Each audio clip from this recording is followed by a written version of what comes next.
Welcome, everyone, to this briefing brought to you by the Israel Defense and Security Forum, IDSF. In Hebrew, our name is Habitchonistim.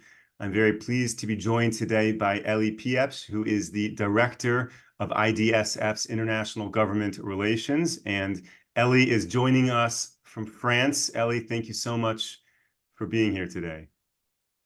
Moshe, it's a pleasure. I'll say it is unique being in Paris. It's actually a beautiful day in Paris. Got to see quite a bit. Got to meet quite a group of interesting people.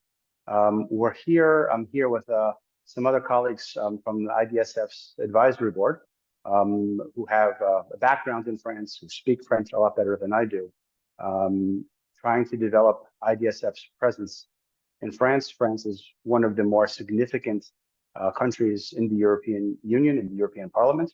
And we are trying to engage with them as one of the things that we've come to see is that our enemies, the Islamists, the pro-Hamas guys, have huge budgets and are spending a lot of money on lobbying.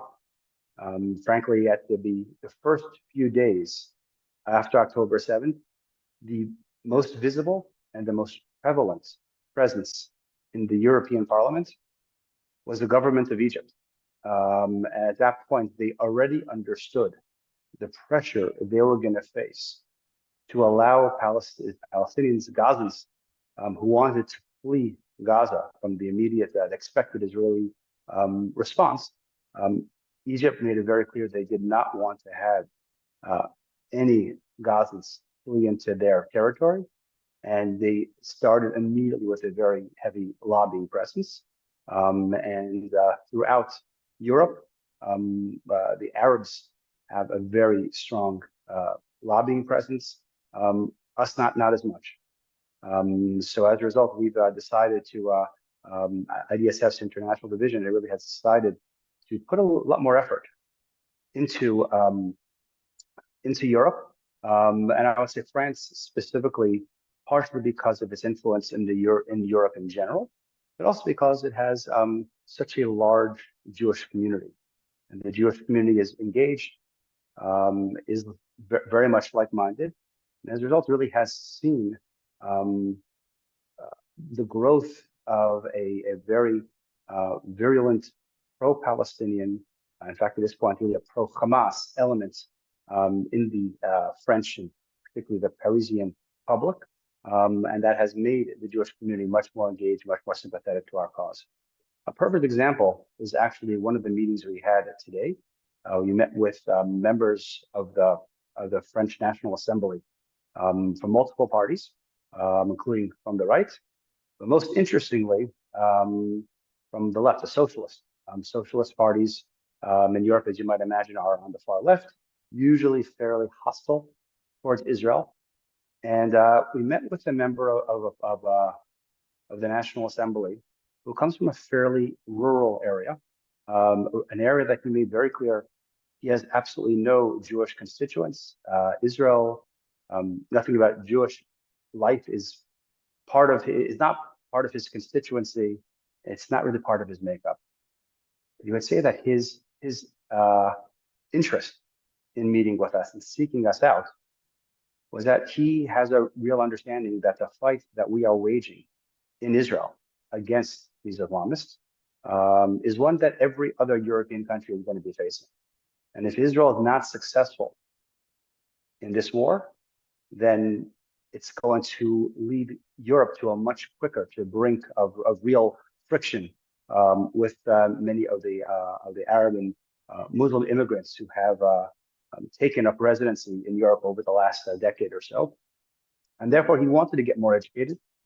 And he left us with a very interesting, I guess, phrase or expression, which I think is going to stick with me. He said, we, meaning him, the socialists, those on the political left in Europe, cannot allow the right in Europe be the only ones who are concerned about the Islamization of European society. And he says it's very comfortable for those of his political milieu to sit on the side, to ignore it, and then to attack those on what he calls the far right, who are resistant to the migration of Muslim immigrants from Arab countries and the impact that it'll have on European society. Says we cannot afford that to continue to be just a political issue that benefits the right. We on the left need to get more involved and speak in our terms. And I felt that was very level-headed, very practical, and frankly, an approach that if we could develop that could be very beneficial to Israeli-friendly policies moving forward. So I think that was certainly one of the immediate benefits, and now trying to develop more and more people who have a similar bent and have a similar strategic approach is one that we look forward to trying to take advantage of and developing both in France and other countries. Something that happened a couple of weeks ago, obviously, after Iran attacked Israel, there was going to be a diplomatic and a legislative response, both in the US as well as in Europe. Europe has a much more complicated relationship with Iran than many other, than the US does, for instance, as many countries do a significant amount of trade with Iran. And therefore, trying to ban that, trying to restrict that has always proven to be very challenging. In the days after the attack, there was a recognition that Iran had crossed the line. There had to be some sort of response, even though most of Europe was very reluctant to do so. Also bear in mind that Europe is the European Parliament, which is over 700 members. They are having their elections the first or the second week of June 6th through 9th. Different countries, different dates, but June 6th through 9th, they will have elections. So there was a recognition that they had to do something, but they also didn't want to do anything too rash that would, as you probably know, most countries have a significant immigrant or Arab presence, and they didn't want to create any situation that would get them to rise up in the final days of a political campaign. So when there was a desire to try to go ahead and respond legislatively, there was a significant concern. There was a lot of pushback. As I said, the Arabs had been actively lobbying for quite some time. There is a lot of pro-Arab sentiment that's ingrained for a while. But we IDSF developed a good network of legislators that we engage with. They reach out to us. And one of the times they reached out to us was immediately after Iran responded, saying, what would be the best approach? The best approach that we suggested that we thought was realistic, given Europe's bent, is to try to get what we call snapback sanctions that had been in place, that had expired, and now it was just a matter of reinstating them. There was a lot of resistance, but we had a work of about a dozen elected officials from multiple parties, from about 15 different countries, who are reaching out to us and asking for data, asking for reports, asking for different insights. We held in-person, we had one-on-one meetings, we had Zoom meetings with groups to get all on the same line. And then as the legislation was actually being discussed, we were involved with, we were asked for our perspective on certain language. And eventually the language that was passed was one that we were, again, for Europe, we were very happy and very pleased about.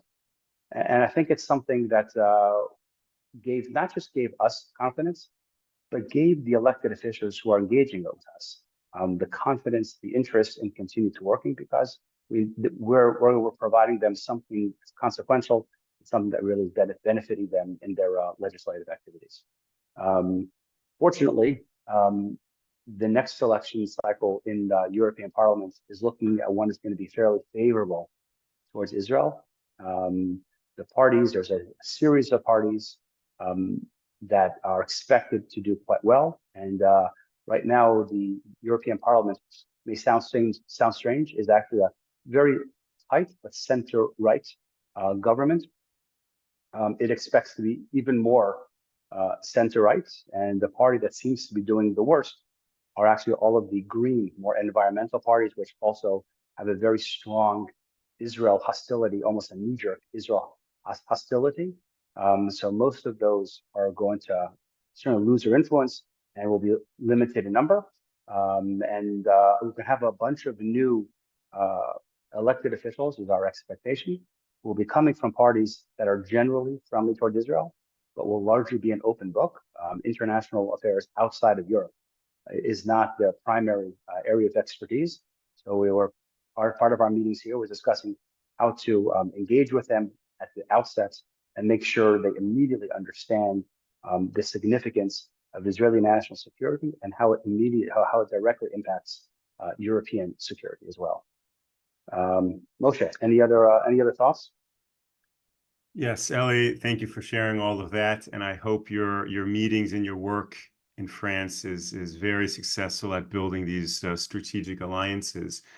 So first off, as you know, back here in Israel, the operations have really kicked up in Rafah, and I'm curious to know what the sentiment is amongst the people you're meeting with right now in France about their concern for these increased operations by the IDF right now, and no success in creating a deal with Hamas. Are you hearing anything on the street or with the people you're meeting with? Absolutely.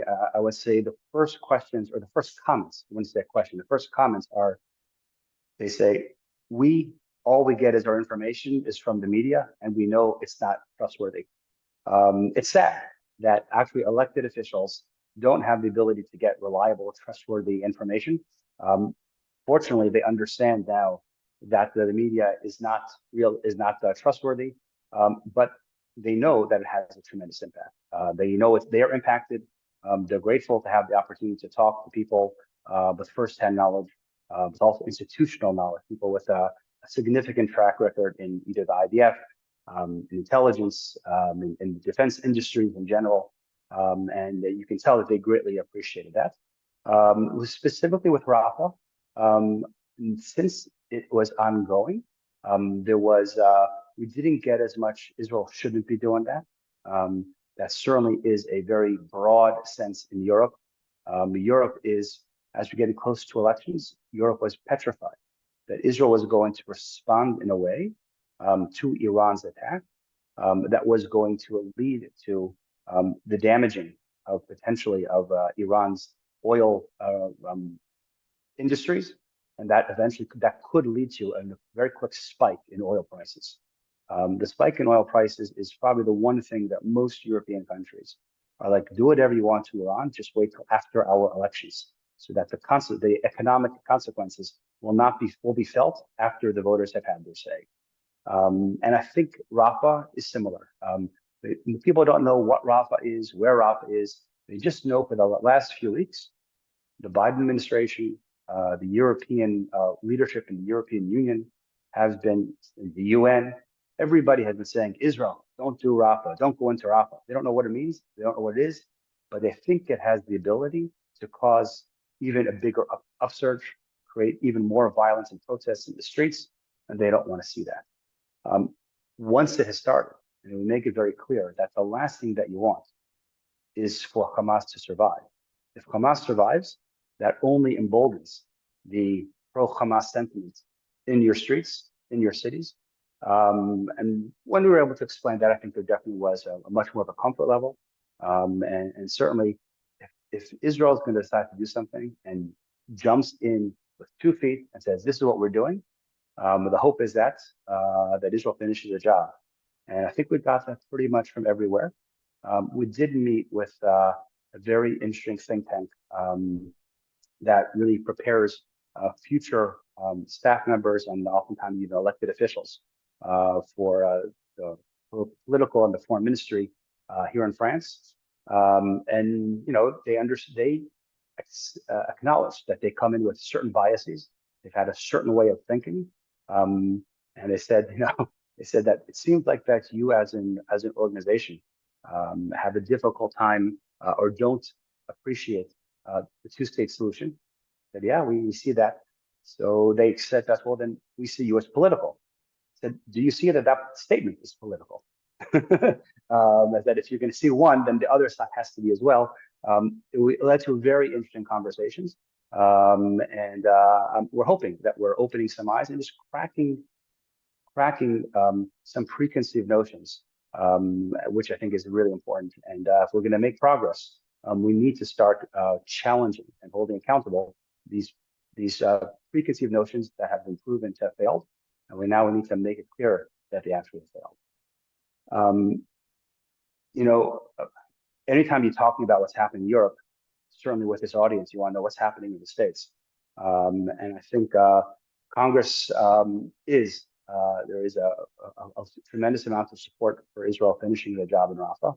There certainly are those who are against, but for the most part, Congress understands what needs to be done. And I'll say, even while the Biden administration says one thing publicly, privately they want the administration. They want the war to be done quickly. Everybody wants to be done quickly. And the same thing we hear about our friends and potential friends in the Persian Gulf. What do they want? They want this to be resolved. They would say they want Israel to win quickly. Emphatically, they don't want this to be a story, an issue that will be riling their Arab streets. So they don't want it to be delayed so long. And I think ultimately, now that Israel started, everybody's hoping that this goes quickly, this goes painlessly, and that we not only are we able to successfully defeating Hamas, but that we will quickly get all of our hostages back. You know, when you listen to the news yesterday and today, there are all of these different reports about Hamas's claims and the deals they're proposing. And I'm curious to know, when you're right now in Europe, are you accepted as a friend and a confidant, person they trust, or are they trusting the Hamas narrative or putting you both on the same level and trying to choose between? So I could say that certainly when they're talking to us, I would say they definitely see us as more credible. They present it that way. They present the information, the data they get from a pro-Hamas side. They understand that it is biased, and they also acknowledge that even though they know that it's not always accurate, they know that it's having an impact on how they view it. Despite the fact that they know that there is wrong, they can't believe everything is wrong, everything is a lie. So they know that has an impact, and they do ask that more resources, more effort would be invested into working and providing data to Europe. There are opportunities in Europe. Europe doesn't have to be lost. There definitely are opportunities that Europe could be helping. And frankly, there are countries that, particularly with these elections, we will likely be seeing a turn in a more pro-right-wing environment, political parties and leadership that tends to be more naturally aligned with a pro-Israel status. But in order to actually make them pro-Israel, we have to be engaged. We have to talk with them. They have to understand. They have to be led to understand why this is important for Israel, why this is important for their countries. It's doable. And I think that Israel's actions earlier this week, I don't know if you discussed how Al Jazeera was finally shut down in Israel. One of the people that we met with here is basically on the Qatar payroll. He lives in Qatar full time. He wanted to meet with us. It was fascinating to hear his approach, a very pro-Qatar centric approach, thinking that Qatar could be an asset to Israel, despite everything that has happened. So it's interesting that there are smart people who still can come across that way. So there's a lot of work that needs to be done. And sometimes it does make your head spin. But I think that ultimately, I think that we are on the right path. But the most important thing is that the IDF does what the IDF needs to do. And even if we have a situation where some of our allies internationally are telling Israel to stop, the reality is that as much as it would be best if our allies would continue to give us full support, help build a deterrence, and an international deterrence, international coalition is obviously the best thing. But if that's not going to happen, a very valuable lesson for Iran to learn, that even when our best allies in the world tell Israel, hey, Israel, you got to stop, you got to hold off on Rafah, Israel says thank you, but no thank you, and we move ahead. And that's not going to restrain us. What if Iran at the end of this war understands that we are not going to be restrained by international sanctions, we're not going to be restrained by even our allies threatening us and warning us publicly, we're going to go through anyway. Maybe at some point they will stop trying to rely on them. But we just have to stay true to what is the right thing for us to do. We have to do our best to bring as many of our allies on our side, or at least to limit any kind of repercussions they're going to take on us for our actions, for our righteous and rightful actions. And we just need to make our decision based on what's best for Israel's national security.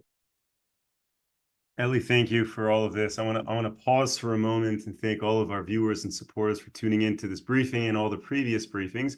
And a reminder that next week we have a very special film coming out for Yom HaZikaron, Israel's Memorial Day, and there's still an opportunity to sign up and become a sponsor for that film. The link is in the chat and will go out later today as well.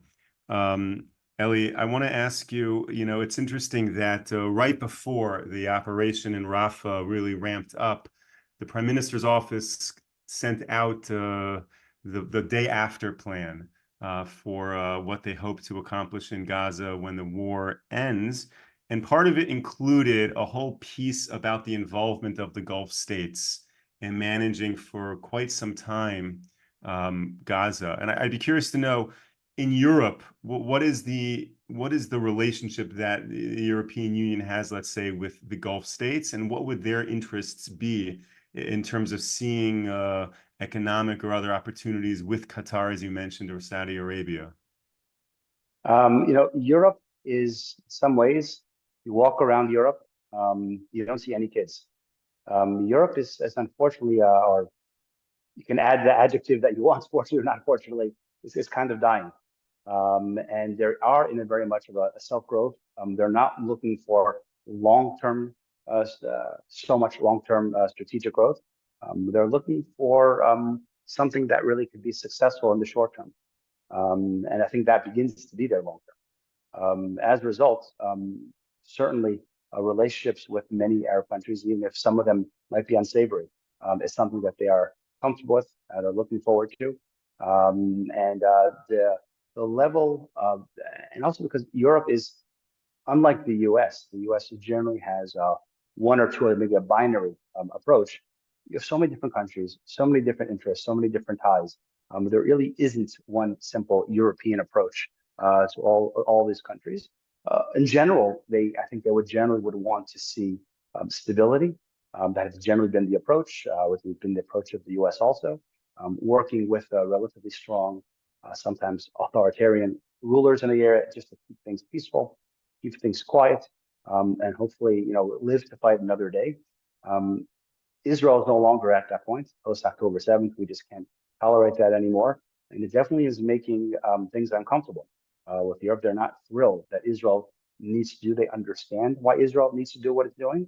But this is a very different approach. And I think a post October 7th, assuming we continue with this approach, is one that's going to make, at times, Europe uncomfortable with our approach. I think that as long as Israel stays yashar, stays direct, and continues and follows through completely, I think our Arab allies and our future Arab allies will gain more confidence in us and our activities. And once they have confidence in us, they'll be totally supportive. Right now, and certainly October 7th, put a dent in our armor, our capabilities. Are we a smart strategic partners if we're not going to be able to defend our own borders? So we need to do that. We need to put that doubt to rest. And I think that you're going to see, not just here, we've had since Iran's response to Israel, and since Israel's phenomenal display of defensive capabilities against the attacks from Iran, we've had an increased interest coming from African nations to engage with Israel, but really, my knowledge is through their interest in engaging with IDSF There's more engagement going on over there. Again, there's only a limited amount that we can be doing at this point.